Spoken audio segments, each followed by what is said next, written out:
Достар, армысыздар? Түгел лайф подкаст жалғасуда. Енді біздің өңірден өзге өңірге кеткен спортшылар туралы көп естиміз, білеміз. Десе де бапкерлер туралы көп мағлұмат жоқ. Күні кеше өңірімізге Астана футзал клубы келді. Оның бапкері өзіміздің Жәнібек ауданының тумасы Бекзат Жексенбай. Бүгін Түгел лайф подкастында. Қош келдің бәке. Рахмет. Көргеніме қуаныштымын. Енді барлығы біледі, футболдың айнасында жүрген балалар болсын. Сіздің қайдан бастағаныңызды, сіздің жетістігіңізбен де таныс біразы десе де, біздің көрерменіміз бар, сізді біле бермейтін адамдар бар. Жай ғана Тайыр Жароков ауылынан шығып, Астана футзал клубының бас бапкері атанып отқан. Бас бапкері атану екінің бірінің қолынан келмейді. Енді өзіңіз туралы жайлап айтып өтсеңіз, бәке. Сол мен 1988 жылы Жәнібек ауданы Тайыр Жароков ауылында дүниеге келдім. Енді аталарым барлығы сол жақтан, жалпы Жәнібек ауданының тумасы. Сол 2006 жылы сол Арман қуып осы қалаға келдік. Педагогикалық колледж спортфак Жақанша Досмаханов атындағы сонда білім алдым. Алғашқы қара шаңырақ осы жалпы спорттың негізгі фундаменті сол жерде қаланды. Сол жерде енді қосымша жаңағыдай сол кездегі алғашқы футбол секцияларынан бастадық. Яғни енді ауылда бізде дюшка болды, бірақ енді дюшсаға кішкене ол кезде енді дюшса деп айтса да келмейтіндей болды да. Себебі енді 2006 ол кезде енді қиын болатын жағдай. Сол футболды сол жанымызға серік етіп ауылдан, бала кезден. Сол арман мақсат қуып, сол 2006-тан бастап алғашқы бапкерлік қызмет сол педагогика колледждан басталды. Әрі өзіміз ойнадық. Жаңа қалалық турнирларда, содан сол ауданның атын команда жасақталды. Соған капитан команда болдым өзім. Содан кейін бауырларымды, інілерімді барлығын басын біріктіріп, сол шәкірттеріміз болды. Содан сол 2007-2008-ден бастадық. Сол облыстық турнирларды сол осы 2018-19-ға дейін мен осы Оралда болдым. Соған дейін сол жанымызға серік етіп, бірнеше жыл облыс чемпионы болдық әуесқой деңгейде. Енді Жәнібектің жалпы спорты, Жәнібектің футболы, біз жалпы енді өзіңіз білетіндей, Жәнібек ауданы осы Орал қаласына 500 километр жер. Біз енді спортты сол жанымызға серік етіп, жақсы көргендіктен жаңағыдай әуесқой турнирларға сол Жәнібек ауданынан 10 жылдай шамамен келіп кетіп, сол өзіміз қаражатқа солай қысы-жазы ойнап жүрдік. Енді мен қазір осы бапкерлік қызметте Қазақстанның әр қаласын аралап, танысып жүрем. Мен енді осы күнге дейін мен көрген жоқпын. Сол біздің Жәнібек ауданындай, сол кездегі менің жаңағы командаластарымдай доп ойнау үшін жаңағыдай 500 километр артқа тастап, жаңағыдай жанына сол футбол спортын, футзал спортын серік еткен енді команда және аудан мен әлі көрген жоқпын. Қазір енді кейбір нелерді естимін, Бейнеу ауданы бар деп, Арқалық, бірақ енді сол кезде қиын заман болатын. Ол кезде өзіңіз білесіз, асфальт та болмады бізде, жол болмады. Аузынан суырып алдым. Жол болмады, өте енді сондай бір заманның да бір қиын заманы ғой. Анау айтады ғой, қиын замандар үлкен шәкірттер тәрбиелейді деп. Енді мен ойымша ойлаймын.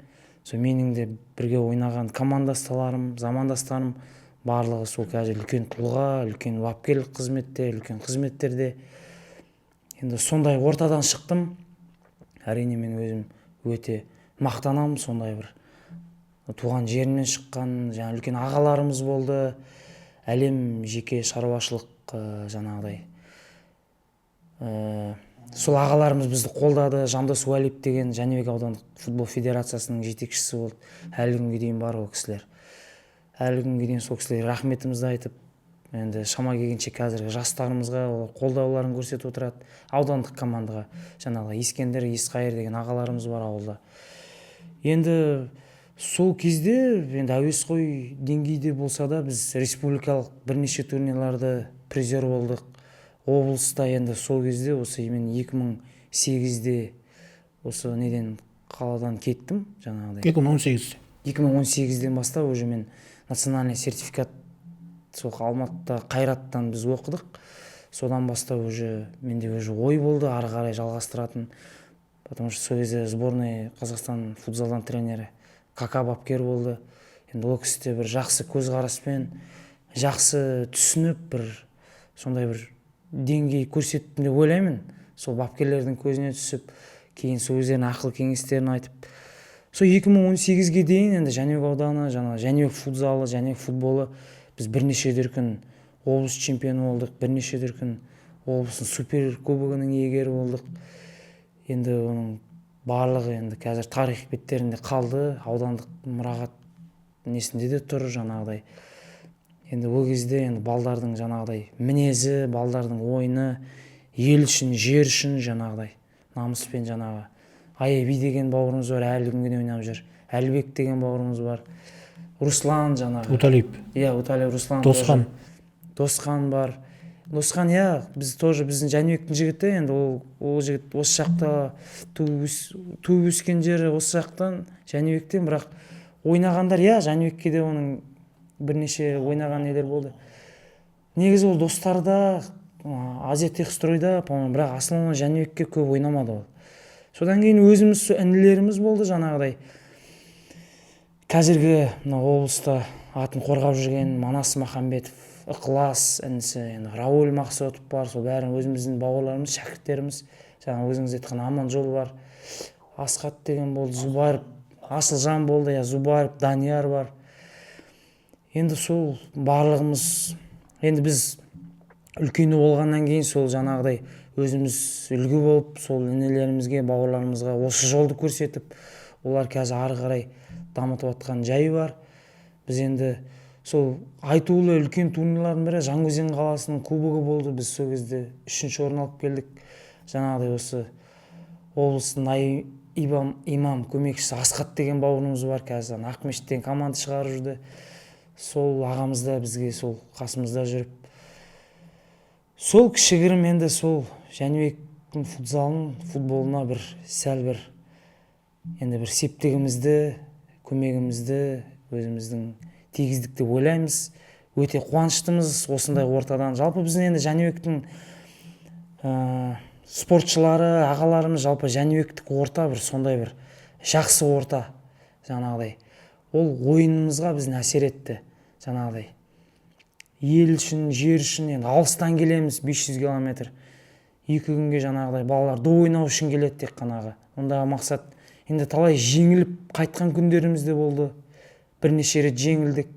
Енді ол спорттың бір бөлшегі жеңіліс. Қағидасы ғой енді.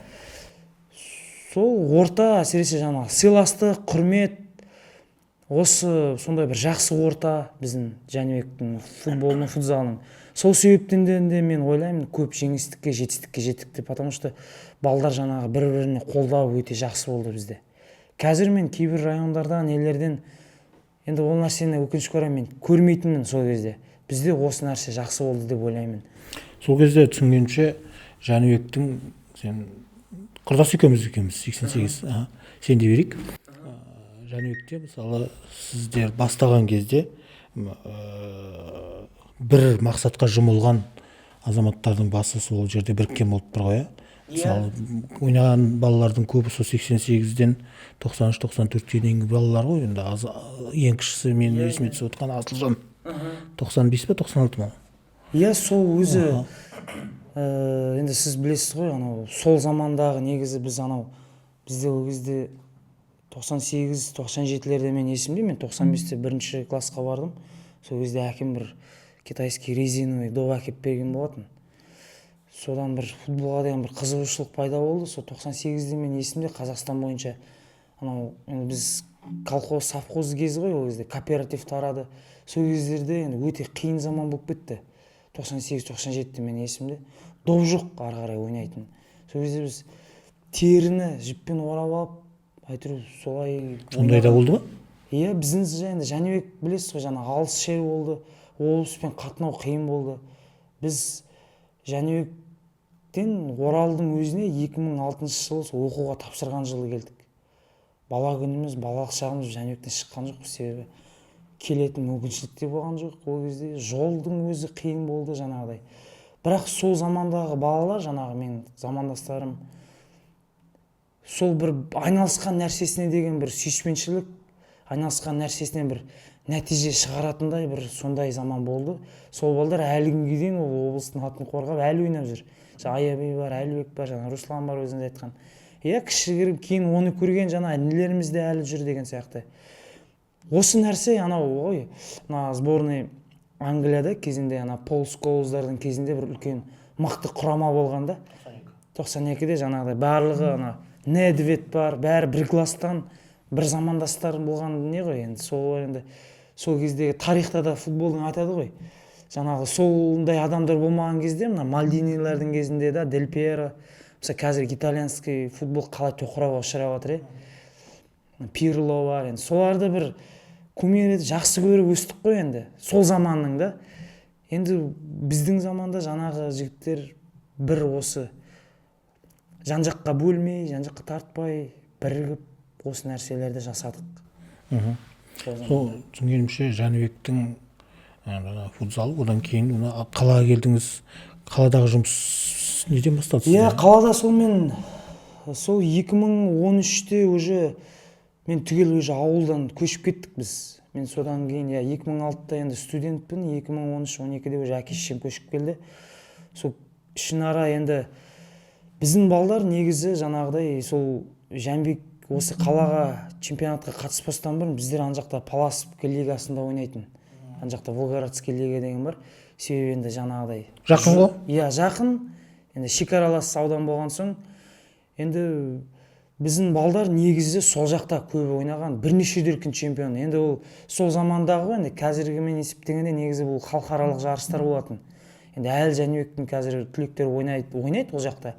Бірақ сол замандағы жаңағы Аябай бар, Әлібек бар, Руслан бар. Жаңағы Оралға келгенше Паласовкаға ойнап келген оңай дейсіз. Бірнеше дүркін ол жақтың чемпионы жаңағы. Одан кейін Ринат деген бауырымыз бар, Алмат бар, жаңа сіз айтқан Асылжан бар, Ильяс бар, Қайырып. Олар барлығы сол негізі сол жақтан школалар қалыптасқан жаңағыдай. Мен сол 2013-тен кейін осы жақта қалдым. Сосын енді балалармен ақылдаса келіп, осы жаққа ойнайық деген сияқты уже осы жақта да сол кезде алғашқы федерация, алғашқы ассоциация футзалы қалыптаса бастады. Жасын мырзалар бар, Марат ағаларымыз бар. Сол кезден бастап уже 2011-ден астап уже алғашқы турнирларға қатыса бастадық Жәнібек болып. Содан бастап сол 2011-ден бастап сол кезде уже аты дүркіреп тұрған Достар деген команда өтті қалада, футзальный команда. Мына Азамат бар, Азон дейді ғой, легенда футзалы. Иә. Алғашқы соперник сол кездегі сол күшті мықты соперник сол Достар болды ғой команда. Соған альтернатива Галактион болды. Сол бірнеше рет Галактионды жүрдік жаңағыдай. Біздің жігіттер бар жаңағыдай барлығымыз. И содан қалыптаса бастады. Сол 2012-2013-тен ары қарай уже біз ең сол төменгі лигадан бастадық. Екінші лигадан, үшінші лигадан бастадық. Одан екінші лиганың чемпионы болдық. Одан бірінші лиганың екінші орын алып қалдық 2015-те бірінші лигада. Казталовкадан гол айырмасымен ұтылып қалдық. Гол айырмасы. Сосын жігіттерге мен ұсыныс ұстадым. Жігіттер, біз бірінші лигада чемпион болайық, қайтадан дәлелдейік. Содан кейін барып высший лигаға, жаңағыдай жоғарғы лигаға шығайық. Екінші жылы біз қайтадан қалдық. Енді сол кездегі жаңағы біздің айтып отырмын ғой, біздің сол кезде қатарластарымыз бізде сондай болатын. Ұтылып қалсақ, қайтадан сол соперникпен ойнаймыз. Қашан ұтамыз, сол кезден бастап жоғарыға көтерілеміз. Енді бір сондай бір мақсат, сондай бір не болды. Сол жаңағыдай Казталовка жоғарғы лигаға шығып кетті. Біз гол айырмасымен қалдық екінші болып. 2016-та қайтадан ойнадық бірінші лиганы. Бірінші лигадан чемпион болдық. 2016-2017-те уже жоғарғы лиганың чемпионы болдық. 2018-де уже ол кезде жаңағыдай екіге бөлініп кетті ма, бір мен шатыспасам. Ол кезде тағы да болдық. Жаңағыдай кубок сияқты ұйымдастырды.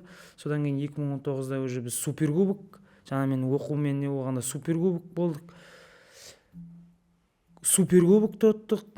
Жаңағыда ол кезде шатаспасам Ағуба болды ғой ол. ол кезде Ағуба 2018-де олар андай ұйымдастырды. Лига конференция сияқты, сосын Лига чемпионов сияқты. Лига чемпиондың жаңағы 32 командасын біз ұтып шықтық Жәнібек. Ағуба жаңағы төменгі бірінші, екінші лигалардан шатаспасам сондай форматта болды жарыс. Екіміз финалға шықтық. Финалда енді Ағуба енді өзіміздің шәкірттеріміз болды. Жаңағы Дәулет деген бауырымыз бар. Аманжол болды ол кезде. Енді біздің жастарымыз ғой, біздің шәкірттеріміз, біздің ауылдан шыққан. Олар енді ағалық жаңағыдай бізге сый көрсетіп, құрмет көрсетіп, енді өзіміздің мектебімізді, школасын көрсеткесін, олар сол кездегі суперкубокты бізге жолдарын берді. Финалда шығып, халық та көрермен де көрді. Енді ол кезде білмеймін, түсті ма, баспаға түспеді ма, бірақ енді кейбір біздің нелерімізде ол тұр. Енді өте бір тамаша, бір сондай бір звездный, ұмытылмас нелеріміз. Енді содан сол 2018-де сол чемпиондық жылдан кейін сіз оқуға кетіп қалдыңыз ба? Мен оқуға кеттім уже. Содан кейін менде уже ой пайда бола бастады. Жалпы негізі ішкі енді қосымша айта кетейін, ана Тасқалалық бізде ағай болды ғой, Исмагулов. Сол кезде негізі профессиональный карьера 2006-2007-де мен бірнеше рет барған болатын, отбордан өттік. Ол кезде кейін Кумарыш болды, Тайпақ деген команда болды. Енді қосымша нелеріне барып жүрдік. Ол кезде құрылған жоқ футзаліне. Жаңағыдай енді көптеген ол кезде разногласиялар болды. Енді ол заман өтті. Бірақ сол кезден бастап профессиональный карьера қуатын не болды? Жаңа ойыншы ретінде. Енді өкінішке орай енді ол кезде болмады. Енді жолымыз, тағдырымыз да шығар. Кейін сол 2018 сол жолды уже бірнеше жыл өтіп кетті. Одан кейін 2007-2018 10 жыл өтіп кетті уже. Содан кейін уже бапкерлік нені жаңағы ішкі енді арман мақсатымыз ғой. Ары қарай жалғастырайық деген мақсатта 18 жылы уже мен Алматыда национальный категорияны өттім. Жаңағыдай ұлттық құрама Кака айттым ғой. Кака мырза жақсы мен көзқараспен өзі несін білдірді. Сосын 2019-да менде тағы да оқу болды. Ол кезде Аяттың тренері болды. Бразилиялық маман. Сол кісі жалпы Бразилияда Кабеса деген ұйым бар. Кабеса деген енді менің сол түсінгенім бойынша сол сабақтарын әлі күнге дейін біз оқып тұрамыз. Онлайн бар, не форматта. Әлемде ең көп профессиональный ойыншылар шығарған ұйым, Кабеса деген. Онда көптеген профессиональный ойыншылар шыққан. Ойыншылар да, бапкерлер де ойыншылар да шыққан, Сол жерден уже мен жаңағыдай өзімнің онлайн форматта сабақтарымды оқи бастадым 2019-да.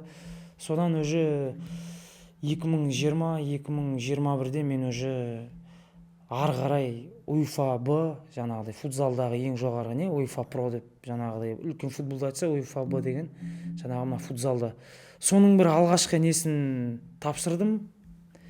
Енді тілшілермен, өзімнің көмекшілерім болды. Солармен несін тапсырып, ары қарай уже мен Астана U19 құрамасын маған ұсынды сол кезде. Сонда кәсіби деңгейдегі алғашқы команда Астана U19 болды.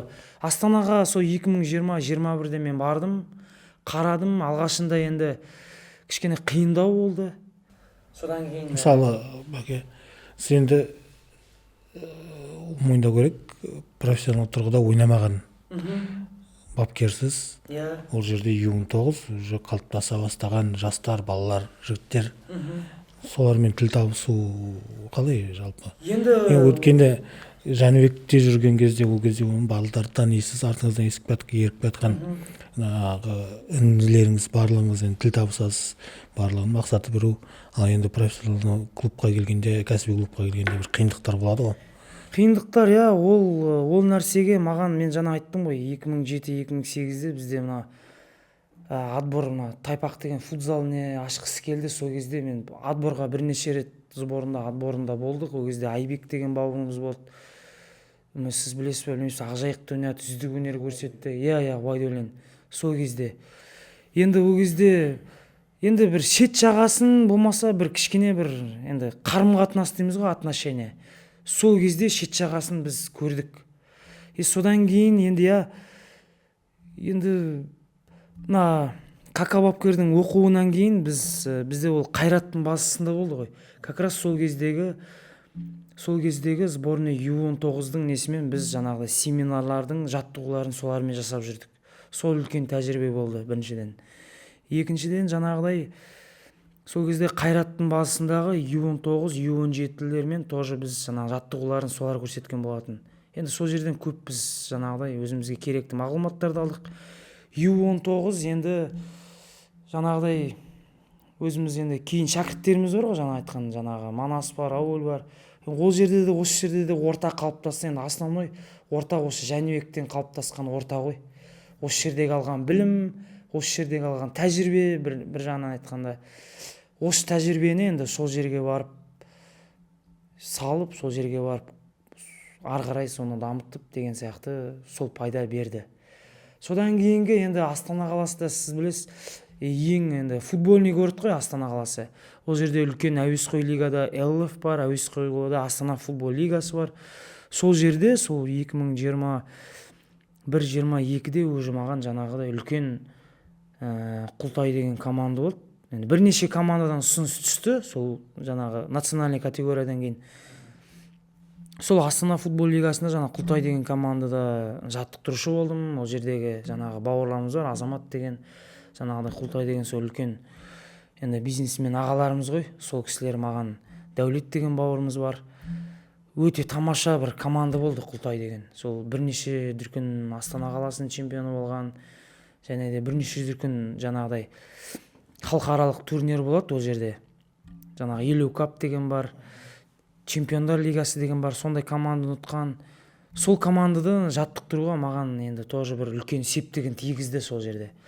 Сол маған алғашқы осы бір үлкен тәжірибе. Үлкен тәжірибе, себебі ол жерде уже профессиональный ойнаған ойыншылар болды. Жаңағы енді қазірге айтсам, мысалы қазақ футзалының мақтаныштары ол жерде Кнаупта болды, сол кезде заявкада, ол кезде Асхат Көлбаев, мысалы Ақтөбе футзал клубының жаңағыдай легендасы деген сияқты. Сол жерде біз сол жылы мен жаңағыдай тізгіндеген жылы енді кішкене тоқырауға кетіп батқан уақыттар болатын Құлтайдың. Мен сол өзімнің бар енді жинаған тәжірибемді сол жерге салып екінші орын алдық. Астана футзал лигасынан екінші орын алдық. Сол мен бір жарым ай, сатыспасам 2 ай, 1,5 ай менде уақыт болды. Содан кейін жазғы лигаға уже кірісіп кеттік. Содан кейін сол қысты бітірдік. Қыстан кейін ол команда жазда шықпайтын болды. Ары қарай уже мен өзім сол U19 шәкірттеріммен ары қарай төменнен бастап өзі осы Орал футзалынан алған тәжірибемді сол жаққа жалғастырайын деп Астана футзал лигасының 5-ші лигасынан бастап өзімнің шәкірттеріммен шықтым. U19 сол жерге алып шығып, сол жаңағы 5-ші лигада біз чемпион болдық. Сол жердегі шәкірттерім сол уже 2024-те уже мен Астана қаласының Астана футзалына уже U19-дан уже шақырту алдым. Ол кезде енді бас бапкер әлем чемпионы Бетау мырза болды, сіздер білесіздер. Енді Бетауның қасында көмекші болдым. Мен жалпы академияның бас бапкері болдым сол жылдары. Қазіргі Әсет сияқты. Қазіргі Әсет ініміз, бауырымыз өзіміздің Бәйтеректегі. Сол кезде Астана жалпы енді футбольный город болғанмен Астанада ол кезде жаңағыдай академия құрылмаған. Футзал академиясы, бірақ енді потенциал өте жоғары ғой. Енді Астанада футбол ең Қазақстандағы дамыған үлкен ресурс та көп, ол жерде талантты балдар да көп деген сияқты. Содан 2023-2024-те мен уже бас бапкер болдым, жаңағыдай Астана футзал академиясының. Астана футзал академиясының бас бапкер болған кезде уже жаңағыдай мықты командалармен, ол кезде детский академиялармен уже келіссөздер жүргізіп, сол жаңағы оларды жаңағы осы өзімнің миссиямды, өзімнің мақсатымды айтып, олар келісіп, сол кездегі Сайран академиясының U15-ін осы Астана футзал академиясына әкелдім. Ілияс деген бауырымыз бар, осы күнге дейін Астана қаласы бойынша үздік балалар бапкері болып саналады. Құрманбаев. Астананың академиясы ашар кезде сол жердегі жергілікті жеке футзал клубтарымен келіссөздер болған болды. Келіссөздер, Леонидович деген жаттықтырушы бар, ол жаңағыдай Леонидович деген бапкер, ол аңызға айналған Тұлпардың жаңағыдай бапкері болған кісі, қарағандылық. Тұлпар енді қазақ даласындағы ең үлкен школа ғой. Сол жерде бірнеше жыл істеп келген жаңағы бапкер, сол қазір Сайран спорт школасының аға бапкері Леонидович. Сол Леонидовичпен келіссөздер жүргізіп, ол кісі тоже мені қолдап, енді футзалды сол жақсы көргендіктен, футзалдың адам екенін ол кісілер де түсінген шығар деп ойлаймын. Жаңағыдай жалпы енді Сайран школасы Қазақстандағы частный школдардан ең номер один мен мойындайтын школа. Ол жерде білім де бар, ол жерде жақсы бапкерлер де бар. Өзіміздің қазір енді профессиональный ойыншы, қазір үздік бапкерлердің бірі, және Астананың бапкері болған Нұржан Абдрасилов деген бауырымыз бар. Жаңағыдай Леонидович болған, бір содан кейін Абдрасилов Нұржан болған. Енді Астана жалпы футзалын, профессиональный академиясын, клубты негізі сол кісілер қалыптастырған. Сол кісілер, сол кісі сол жылдары ашылған деген сияқты. Алғашқы бапкерлер солар. Сол жаңағыдай 2020-дан бастап олар жасап кеткен, мен келгенде олар уже жоқ, Сайраңында жасайды олар. Мен просто академияны қалыптастыруға келгенде, мен солармен келіссөз жүргізіп, U15, сосын өзімнің баптайтын U19, U17 3 команданы біз қойдық 2024 жылдан бастап. Сол 2023-24-ке дейін кәсіби клубтарда академия обязательство болған жоқ қой ол кездерде, да? Негізі болған жоқ, енді жаңағыдай қалыптастырып атты. Негізі жалпы бұл жерде мен қазақ футзалының бір реформатор ретінде Тайтөлеев ағамызды айтушы едім. Содан кейінгі Нұрсұлтан Құрман бауырымыз, қазіргі Қазақстан футзал ассоциациясының президенті ғой. Негізінде осы именно академияларды құрастырып, барлығын ретке келтірген Нұрсұлтан бауырымыз, еңбегі орасан зор. Балалар футзалын именно осы қалыптастырған кісі осы кісі. Потому что осы кісінің кезінде уже обязалка болды, міндетті түрде командаларға бекітілді. Содан кейін уже командаларда қалыптасты, бірнеше жаңағыдай үздік командалар шығып жатыр, бірнеше балалар ойнап жатыр деген сияқты. Осы да бір септігін тигізді. Оларға да мүмкіндік берді. Өте тамаша. Ол бауырымыздың енді әлі талай еңбегі сіңеді деп ойлаймын. Жаңағыдай Нұрсұлтан Амангелдіұлының осы кісі осы екінші жыл өте жақсы. Қазір оның көмекшілері бар, жаңа Манас Ықыласұлы деген жігіттер. Бәріміз сол жаңағыдай иногда ақылдасып, осы футзал, балалар футзалын қалай дамытамыз, ар жағындағы мақсатымыз жаңағы енді ұлттық құрамаға қазақ балаларын дайындап, енді костяк қалыптастыру деген сияқты, енді ұлттық құраманы үлкен деңгейге, әлемдік деңгейге, масштабқа шығару ғой енді ол кісілердің миссиясы. Енді какадан тәлім алдыңыз, одан кейін Бетауы, Леонидович, өміріңізде испандық тренер болды, Винансио Лопес деген. Жалпы енді шыны керек, бапкер деген, мен бапкер болдым, мен қалыптастым, мен толдым деп ешқашан айтпайды ғой. Сондықтан өмір бойы күнде бірдеңе үйреніп тұрсаң да артық етпейді. Жалпы өзің бірге қызмет еткен бапкерлер бар. Жалпы мына футзал командасына шақырған азаматтар бар, ағаларымыз, бауырларымыз. Солардың ішінде мынаусы керемет болды, мынаусымен жұмыс жасаған ыңғайсыз болды, немесе мынаусымен қиын болса да сол кісімен қайтадан жұмыс істер едім деген өзіңе көп нәрсе үйреткендер. Енді жаңа мен айттым ғой, сол жаңағы 2024 жылы біз Астана бас бапкері болғанда, Астана академиясының бас бапкері болған кезде, сол жылы бізде 2 призер Қазақстан шығардық. Астана қаласының историясы бойынша U15 бізде финалға шықты. Жаңағы Сайран академиясының балдары болды. Содан кейін мен өзім шәкірттерім U17 біз бірінші жылы финалға, ол кезде өзім бас бапкер болдым. сол кезде маған әрине көмектескен өте жаңағыдай өзім айта аламын, ұстазым, шәкіртім Кака бапкердің, жаңағыдай содан кейін Әміржан Мұқанұлы Абзалыш, жаңағыдай Мұқанов Әміржан Абзалы, енді ол Тұлпардың бірнеше жыл бойы бапкері, жаңағыдай әлі күнге дейін ұстазымыз. Осы жақында сіз көрдіңіз, ойнадық Тұлпармен, рахмет айтып ұстазыма. Ол кісілер енді өте тамаша, маған ұнады методикалары. Жалпы вообще мына Кака ұстазымыздың, жаңағы бапкеріміздің методикасы маған өте қатты ұнады. Ол кісі өте білімді, енді әлемдік деңгейдегі лига чемпионатты ойыншы ретінде ұтқан және бапкер ретінде ұтқан тренер ғой. Маған методикасы қатты ұнайды. Андай бізде енді советтік жаңағыдай білім жүйесін көрдік қой, енді ол кісі кішкене шетелдік болған соң, ол кісі уже Европаны, Бразилияны, Испания, Португалия бәрін аралап тастаған кісі ғой. Ол кісінің бір методикасының бір үзіндісін айтайын. Жаңағыдай бір тапсырма бергенде ол кісі сенен сабақ алмайды. Жаңағыдай мен түсінгенім бойынша барлық нәрсені өзі жауабында сұрағында өзі беріп тастайды. Содан кейін барып, бірнеше күннен кейін барып сенен сұрайды. Бізде андай советтік не былай ғой, жаңағыдай бір кейбір нәрселерін түсіндіреді де, сұрақтың жауабын, үй тапсырмасы ретінде беріп жібереді. А ол кісіде олай емес. Ол кісі үй тапсырмасын, сұрағын бәрін сол жерде талқылап тастаймыз ол кісімен.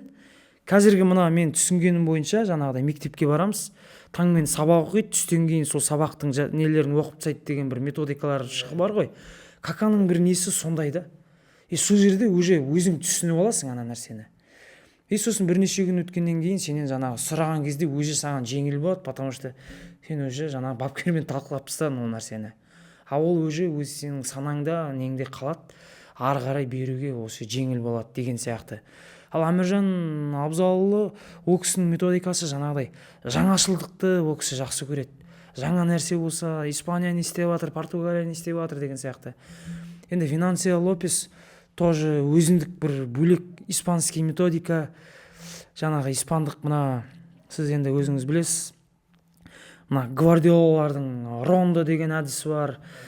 Мына голландиялық маманның Барселонаның негізін қалаған бапкер бар ғой. Кройф, Йохан Кройф. Солардан қалған Рондо әдісі бар ғой. Испандық бағыт осы нәрселерді жаңағыдай көп кішірейткен, жаңағыдай оның мақсатын түсіндірді ол кісілер. Енді ол жаңағыдай мақсат жаңағыдай ғой, пространствоны сезіну деген сияқты. Жалпы кішкене балалардың кезінен бастап, балалардың жаңағы когнитивный тренировка деген болады. Яғни интеллектін дамыту. Осы Кака бапкерде, жаңағы Винансия Лопеста, қазіргі Какао бапкерімде, мен қазір ол кісіде ұстазым. Осы нәрсені олар қатты зерттеп тастаған. Менің де түсінгенім, қазақ балаларына, жалпы қазақ футболына менің көзқарасым осы нәрсе жетіспейді. Когнитивті жаттығулар. Біз бұны кішкене кезден дамытуымыз керек балаларды.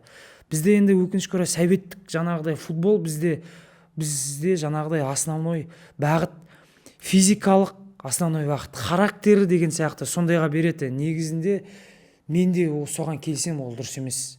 Потому что бізге тренерларымыз жаңағыдай бразилиялық тренерлар да бізге айтады, сіздер дейді жаңағыдай баланың физикалық деңгейін 5-6 айда қалыптастырып тастауға болады дейді. Бірақ баланың санасын кішкентай кезден қалыптастырмасаңыздар, үлкейген кезде ол уже санасы алмайды деп айтады.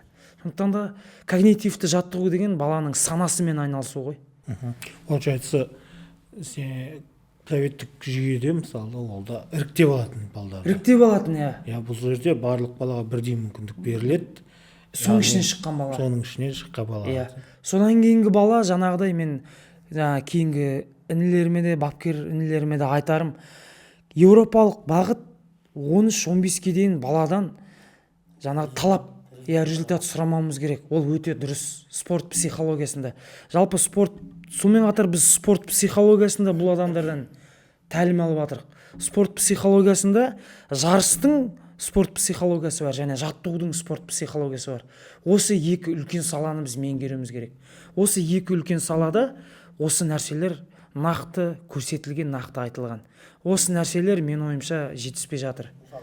Енді бапкер болып біраз тәжірибе жинадың, көрдің. Мысалы, жаттығу кезіндегі психология қандай болу керек? Жарыс кезінде. Жаттығу кезінде мысалы ол жерде де екі сала бар. Жаңағыдай жаттығу балалардікі бар, жаттығу үлкен уже профессиональный спортшылардікі бар. Балаларға кейбір нәрселерді жаттығу кезінде қателік жасауға мүмкіншілік береміз. Потому что ол бала. Бала 1000 рет қателесу керек. 100 рет қателесу керек. Содан кейін барып бала өзі түсініп, жаңағыдай қателеспейтін күнге жетеді. Профессиональныйда 1000 рет қателескеннен кейін балаға кейбір жерлерін түзеуге біз уже түзету жұмыстарын жүргіземіз. Профессиональныйда уже ол нәрсені көріп тастаған, ол нәрсені біліп келу керек. Уже ол үлкен тұлға. Ол уже кішкентай балаларға, өзінің туған жерлеріне үлгі, былай айтқанда, ол кісілерге жаңағыдай ондай бір нұсқа не көрсете алмаймыз. Тек жаттығу жоспарында ғана оларға көрсетеміз. Жаттығу жоспарында ғана. Ол кісілердің жаңағыдай қателігін бетіне басып, неге қателесесіздер деген сияқты ондай нұсқа балалар сияқты көрсетілмейді. Қазір бізде мысалы 13-15 жасқа дейінгі балалардан нәтиже талап етпейміз деп қалыптасып кетеміз. Бірақ кез келген қалада апта сайын, әр 10 күн сайын болса да балалар арасында турнир өтіп жатады. Там золотая сетка, бронзовый сетка. Ол жерде талап етіледі. Енді біз қазір осымен Астана қаласының бас бапкері болғасын көптеген турнирларға шақыртулар болып жатады. Барып, өзімізде енді футзалда жанымызға серік еткен соң, насихаттаған соң, ата-аналармен де көп жұмыс жасап жатырмыз. Астанада осы нәрсе жақсы. Ата-аналармен жұмыс көп жасаймыз біз. Осы мен де Оралдан енді өкінішке орай қазіргі күнге дейін көрген жоқпын. Ата-аналармен біз арнайы жұмыс жасаймыз. Оларға бірнеше жаңағыдай жиналыстар жасаймыз. Осы нәрселерді біздің өзіміз методика сабақтарымыз бар. Осыларды түсіндіреміз, жаңағыдай LED экраннан, жаңағыдай өзіміздің нелерімізді. Енді өкінішке орай талап ету бар, бірақ ол дұрыс емес, өкінішке орай. Себебі біз жаңағыдай бала ойнап жатады, жаттықтырушы бір жағынан айқайлап жатады, ата-ана бір жағынан айқайлап жатады. Ауыл бала қарсыласымен алысып жатқан бала, оның санасы жан-жағынан ол айқай шуды көтере алмайды, өкінішке орай. Кейін бала бір белгілі бір өсіп бір тұлғалық жасқа келген кезде баланың санасы оны уже қаламай қалады. Маған керек емес жан-жақтан айқай шу, маған лучше басқа бағытты таңдап, өкінішке орай потенциальный балдарды біз осылай құртып алып жатырмыз, өкінішке орай. Осыған мен бір себеп сіздерге айта аламын. Сол жаңағы U17-тен біз призер болған жылы менің 4 шәкіртімді 19-ға дейінгі ұлттық құрамаға шақырту алды. 4 шәкіртім. 4 шәкіртімді жаңағыдай шақырту алды. Енді ол балдарды мен енді кішкентай кезінен бастап баулыған жоқпын жаңағыдай. Маған U15 кезде келді олар, 15 жастан. Енді 15 жасқа дейін түрлі жаңағыдай турнирларды көріп, айқай-шуды көріп келген балдар ғой. Саналары жаңағыдай кейбір нәрселерді. Тойып қалған өзі. Болды, ары қарай өзі қажет емес. Жанына серік етіп айналысқысы келеді. Ұлттық құрамаға шақырды, 3 баланы. 4-ші баланы. Кейін шақырды. Жаңағыдай өкінішке орай 2 бала уже ұлттық құрамаға барған кезде осы кеше осы Бәйтеректің ОФП тренері бар ғой, содан естідім да. Орыс жігіт бар да, Аятта істеген. Сол жігіт айтады, сен бір Алиба деген балаң бар, менің тестім бойынша барлығы зеленый болады дейді. Бірақ жаңағы ұлттық құраманың Смолин деген бапкер бар, ұлттық құрама U19 ұлттық құрамасының Аят командасының тренері. Сол, шығарып жіберді ол балдарды. Шығарып жібергендегі мақсаты жаңағыдай тәртібі нашар болған, сосын жаттығуға деген немқұрайлық енді ол жерде енді ол жерде жаңағыдай үлкен енді жаттығулар болады ғой, себебі олар енді Еуропаға дайындалып жатыр. Мен ойымша жаңағыдай саналары көтере алмаған ол балдардың. Ол бапкердің кінәсі емес, ол баланың өзінен. Ол жаңағыдай U15, U17 кезде баланы өзі жан-жақтан киіп тастағандікі ғой, жан-жақтан талап қойып тастағандікі деп айтайықшы, бір сөзбен айтқанда. 17 жасына келгенде ол уже ойнайды, бірақ жеңгісі келмейді. Жеңгісі келмейді. Енді ұлттық құрамаға бару деген кез келген ойыншының арманы ғой енді. Енді ұлттық құрамаға бару деген ол патологтың патологы, былай айтқанда. Ол өзі оны қаламай тұр да, ол бала. Қалап тұр жан дүниесімен, бірақ саналық тұрғыда ол ойнағысы келіп, ұлттық құрама үшін істегісі келіп тұрған енді ісі, тәртібі оған сай емес болып тұр. Бұл нені көрсетеді? Бұл жаңағыдай уже 13, 14, 15, 16 жасында уже бала жан-жақтан талап етіліп, тойып қалған уже. Балалық шақ болмаған дейсіз. Балалық шақ болмаған, ұрланған балалық шақ деген бар ғой анау. Қазір айтылады ғой. Ол өте дұрыс. Ол дұрыс айтылған нәрсе. Баланың балалық шағы ұрланбау керек. Мен кейбір ата-аналарды, кейбір бапкерлерді көрем, өкінішке орай, үлкен профессиональный ойыншылардың жасап атқан жаңағыдай жаттығуларын сол кішкентай кезден сол балдардан талап етеді. Ол баланың санасы оны көтере алмайды. Кейін міне белгілі бір уақытқа келгеннен кейін бала оны қабылдай алмайды. Потому что баланың санасы әртүрлі жетілген. Бала ойнайтын кезде ойнау керек, бүлдіретін кезде бүлдіру керек деген сияқты. Енді осы еуропалық спорт педагогикасында осыны, психологиясында, педагогикасында осыны айқын нақты көрсетіледі. Осыны біз оқыдық. Осы нәрсе біз келген кезде өте өкінішті осы нәрсе. Енді Жәнібектің футболына біраз айттық. Астанада енді U15-те сайраннан балалар алдыңыз, 17-ге өсірдіңіз, жайлап өсіп жатыр. Қазір Астананың негіз құрам бас бапкерсіз. Сол өзің бастаған кездегі балалар қазір негіз құрамда бар ма? Негізгі құрамда қазір 5 балам жүр. Енді содан кейінгі мәселе бізде U19-дан жас асып кеткен, мен Астана қаласы бойынша жаңағыдай әуесқой деңгейдегі балдарды уже іздей бастадым. Талантты балдарды жаңағыдай. Талантты балдар, ойнағысы келетін балдарды, ниеті бар деген сияқты. Сол балдардың жаңағы бір себепші болған балам қазіргі Ильяс Бердалин деген жаңағыдай енді шәкіртім деп айтсам да болады. Ол жігітті сол Бетауға әкеліп жаңағыдай осы баланы жеткізуіміз керек, осы баланы қайтсек те шығармауымыз керек деп Бердалинді жаңағыдай сборға балдарды мен жинадым сол кезде. Оралдан балдарды болды ол кезде. Сол жерден жаңағыдай 5 баланы қалдырдық. Жаңа Даниал Бигал деген бала бар. U19-да жаңа ұлттық құрамаға барды. Молдасариев Әмірбек деген бала болды. U19-да ұлттық құрамада, қазір основнойда. Мейірхан Беголжас деген бала қазір ұлттық құрамада, жаңағы основнойның 2-3 қақпашысы. Ильяс Бердалин, өздеріңіз білесіздер, қазір основнойдың үздік ойыншыларының, негізгі ойыншыларының бірі.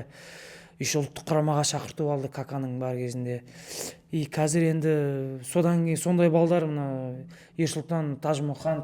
Ол Большойдан келген балдар? Большойдан келген балдар, оларды біз отборда мен алдым уже. Диас Сүйініп бар, жаңағы кешегі Дадаханов бар.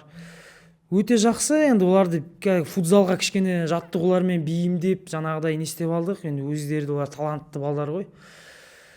Осы енді балалармен, жаңағы айтқан шәкірттерімізбен основной клубта жұмыс жасап жатырмыз. Енді жаңағыдай айттым ғой, бірнеше енді білімнің бірнеше сатысынан өттік қой енді. Осы білім алғанның себебінен основной клубта маған өзі жұмыс жасау жеңіл болды. Мен өзі білім алып, ары қарай осы білімді қуа бергеннен кейін өзі мен өз-өзіме де өзі жауапкершілік, сенімділік пайда болды. Білімнің арқасында, жаңа ұстаздардың арқасында мен оңай алып кеттім. Қолымнан келетінін көрдім, білдім. Енді осы жұмыстарымды менің Астана футзал клубының директоры Алмаз Айбекұлы ол көрді, ол кісі менің осы жақтағы немді де көрген шығар деп ойлаймын. Осы енді 20 жыл бойы осы футзал саласында енді келе жатырмын ғой. беріліп жасайтынымды, амбициямды көрген шығар деп ойлаймын. Бірден мені бас бапкер жасады. Дәулет Мұқашұлы деген спорт директоры бар. Ол жігіттер мені, алғысым шексіз, ол жігіттерге жақсылықтарын өмір бойы ұмытпаймын. Сол қазіргі күнге дейін бірге жұмыс жасап келе жатырмыз. Енді Астана футзал клубын өзіңіз көріп жатсыз. Біз легионер қиыншылық кездерде бізде өте көп болып жатыр. Енді аяқтан шалу, енді көптеген нәрселер болып жатыр. Бірақ қиын кезеңдерге қарамай, біз өзіміздің жұмысымызды, өзіміздің миссиямызды, жаңағы Алмаз Айбекұлы бар, Дәулет Мұқашұлы, бәріміз жасап келе жатырмыз. Кеше мен көзім шалған 5-ші номер Астанадағы біздің Оралдың баласы емес пе? Бекнұр Құмаров, ол енді сол жаңағыдай біздің өзіміздің шәкіртіміз. Енді ол Астана қаласына жұмыс барысымен келді. Мен сол спорт директорымен Дәулет Мұқашұлымен сөйлесіп, жаңағыдай қысқы біз отборда ол баланы қарадық, жаңағыдай тәжірибесі бар, несі бар. Сосын біз оны Бекнұр Құмаровты жаңа негізгі құрамаға шақырып қостық. Енді әзірге енді бейімделу енді кішкене қиын болып жатыр, жаман емес. Енді өзі Бәйтерек академиясынан шыққан бала ғой, өте тамаша, өзі ұстауы да, тұлғалық қалыптасуы да өте тамаша ол жігіттің. Біздің құрамда жүр қазір. Енді біраз әңгіме айтылды, біраз жол өттің. Енді шыны керек Астана жаңағы кезіндегі любитель лигада жүрген, әуесқойлар лигасында жүрген Бекзат Жексенбайды қазіргі таңда бас бапкерлік қызметке тағайындады. Ол үшін енді өзің де сол бағытта өсіп жатсың. Бас бапкерлік деген ол белгілі бір бапкерліктің шыңы емес. Одан ары қарай да өсе беруге сізге тілекшіміз. Енді бапкердің өмірі өзіңіз білесіз, бір орында тұрмайды. Басқа клубтардан ұсыныстар да түсуі мүмкін. Енді қазіргі таңда Астанадан кетіп қалды дегеніне әңгіме емес. Енді бірақ белгілі бір дәрежеге жету үшін бір орында қалып қоймай, басқа да жағдайларға, басқа чемпионатқа да ауысуға мүмкіндік болып жатса, қалай қарайсыз жалпы? Енді қазіргі осы соңғы енді Аллаға шүкір жасаған жұмыстарымыз енді жаңағы ата-аналардың көзіне, елдің көзіне түсіп жатыр. Енді ол жасырын емес. Сондай бір себептерден енді бірнеше ұсыныстар болды. Жамбыл облысынан ұсыныс түсті маған. Түркістан облысынан әзіргі күнге қазір ұсыныс түсіп жатыр. Содан кейін Көкшетау қаласынан түсті, жаңағыдай первый лигада жүрген командалар бар. Және де Петропавл қаласынан ұсыныс түсті. Содан кейінгі енді менің бір тағы және де айта кететін бір үлкен нем. Мен қазір қосымша Астана қаласында Сана спорт деген спорттық орталық бар.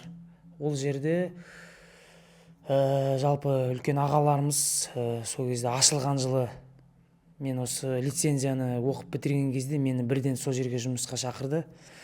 Ол жерде енді Бақыт Қуанышұлы деген ағамыз бар. Азамат Кабил Каримұлы деген ағаларымыз бар. Сол жігіттер менің осы енді жұмыс жасап жүргенімді бағалады деп ойлаймын. Сол жерге бірден мені жұмыс қалды бас бапкер ретінде. Ол жерде жаңағыдай 2,5-3,000 бала 20 әдіс направление бойынша тәрбиеленіп жатыр. Ол жерде спорт бағыты бар, және де творчество бағыты бар деген сияқты. Сол жерде Ажар Абудардақызы деген қазіргі директорымыз бар, Сана спортта. Ол кісі енді үлкен мүмкіншілік беріп жатыр бізге, осы футзал спортын сол жерде насихаттауға, дамытуға барлық мүмкіншілікті жасап жатыр. Осы Сана спорттай орталық, даже мен енді СНГ-нің біраз жерлерін араладым. СНГ-да жоқ деп айтсақ та болады. Қазақстанда енді ол өздігінен жоқ ондай орталық. Енді еуропалық кейбір жалпы елдерде де жоқ ондай орталық. Өте бір сондай спорт орталығы Сана спорт деген. Қазіргі күнде сол жерде үлкен жұмыстар жасап жатырмыз. Сол жерде де біз осы футзал спорт түрін қалыптастырып жатырмыз. Жаңағыдай ондағы бағытым жаңағыдай основной миссия жаңағыдай Астана қаласының футзалшыларының костягын қалыптастыру. Ол жерде уже біз 4 жастан бастап алып жатырмыз. Енді өте сондай үлкен орталық, білімді аласыз, сол жерден спортпен де тәрбиеленесіз деген сияқты. Жас ұрпаққа, өскелең ұрпаққа өте сондай бір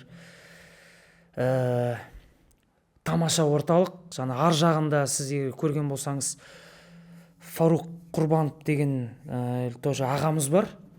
Санаспорт Дияның айналысып жүрген. Осы бұлардың миссиясы жаңағыдай біліммен, тәрбиемен біздің мына жас ұрпақты тәрбиелеу. Солардың жаңағыдай санаспорттың миссиясына болғанымда да өте бір қуаныштымын. Ол жердегі енді орталық өте тамаша. Енді жолыңыз түсіп жатса мен сізді таныстырамын, көрсетемін, келерсіз. Иә, жаңағы өзге облыстардан жаңағы айтқан нелер түсіп жатыр, бірақ енді қазіргі мақсатым Астана қаласында ары қарай жаңағыдай жалғастыра беру. Және де жаңа айттым ғой, футзал федерациясының Нұрсұлтан Амангелді ұлманда жақсы бір көзқараста, жақсы бір пікірлер естідім. Ол кісінің де бір ұсыныстары болды маған. Енді өте тамаша, ол кісілерге ризамын. Енді мақсатым, миссиям осы қазір осы Алла қаласа осы жазда менде осы какао қазіргі ұлттық құраманың бас бапкерінің септігімен, көмегімен жаңағыдай FIFA тарапының сертификаты бар. Соны оқу мақсатым. Содан кейінгі мына Бразилия еліндегі Магнус деген үлкен академия бар. Сол жерден мен бір жаңағыдай шақырту алғандай бір жұмыстарды жасап жатырмын. Алла қаласа сол Бразилия еліне баратын да ойым бар. Содан кейін мына мақсат жазға қазір визаға тапсырып қойдық. Мына Испаниядағы енді бірнеше әлемдік деңгейге бірнеше дүркін чемпион Интер Мовистардың академиясының жаңағыдай методикасын, білімін, сәтін салса, сосын Эль Позо, Мурсия, жаңағы футзал Европадағы үлкен, енді Барселонанікі егер мүмкіншілік болса, әрине футзал академиясының методикаларын Алла қаласа сол үлкен бапкерлерімнің, ағаларымның септігімен бірінші Астанаға, кейін қазақ даласына, қазақ балаларына жаңағыдай тарататын, беретін жоспарымыз, ойым бар. Содан кейін жаңағы сол Кабесаның өзінің футзалдың әліппесі бар. Сол енді алдағы қаласа енді сол Нұрсұлтан Амангелдіұлы бар, және тағы да үлкен ағаларымыз, бапкерлеріміз бар, Дінмұхаммед Сүлейменов бар, Дәурен Нұрғожин, жаңағы қазақ футзалының легендалары, солармен ақылдасып, алдағы мақсатым сол Кабеса әліппесінің уже методикасы менде бар. Қазір аудару үстіндеміз. Соны қазақ тілінде, ана тілімізде аударатын неміз, ойымыз, үлкен мақсатымыз, миссиямыз бар. Тамаша. Енді Бекзат құрдас екеуміз келіп ойымызбен бөліскенге, енді сыртта жүрген елдің баласы ауылға келіп жатқанда бізде қарап отырмайық. Жастарға айтатын олар өзінің жүріп өткен жолын, енді шыны керек бапкерлік жолда жүрген азаматтар көп қазір. Өзіңіздің замандастарыңыз да бар, оның ішінде інілеріңіз, ағаларыңыз да бар. Барлығы да сіз жеткен биікке, одан асып түсетін биікке жетсін деген ниетпен шақырдық. Келіп қабыл алғаныңа рахмет. Иә, сіздерге де көп рахмет. Сізді де көріп жүрмін, еңбегіңізде өте тамаша. Облыс спортына, жалпы қазақ спортына қосқан үлестеріңізді көріп жүрмін. Осы істен таймаңыздар. Енді оралдық ретінде өте алғысым шексіз сіздерге. Бүгінде бірнеше жаңағы спортқа жанашыр ағаларыммен кездесіп келе жатырмын. Өте тамаша, маған жақсы нелерін айтып жатыр. Алдағы мақсаттарын айтып жатыр. Енді мен жаңағыда қара шаңырақ, өзім мына педагогикалық колледжден Жақынша Досмұхамедұлынан білім алдым. Қара шаңырақ. Ол жердегі білім енді Алаш қозғалысының жаңағы Алаш қайраткерлерінің бірі ғой енді. Енді алғашқы жаңағыдай миссиямыз, біліміміз енді сол жерден алдық, қара шаңырақтан. Бұл білімді біз ары қарай жаңағы Оралда емес, қазақ даласына жаңағыдай сол енді аталарымыз, сол бабаларымыздың ісін қазақша осы өзіміздің айналысқан футзалды ары қарай насихаттасақ, сол сіз болып, біз болып қазақ даласында, қазақ елімізге қызмет етсек, енді үлкен жетістіктерге жетсе біздің шәкірттеріміз, бұл енді мен ойлаймын барлығымыздың ортақ миссиямыз, барлығымыздың ортақ жұмысымыз, жеңісіміз бар, парызымыз деп ойлаймын. Көптен көп рахмет, жұмыстарыңызға өте ризамын. Рахмет.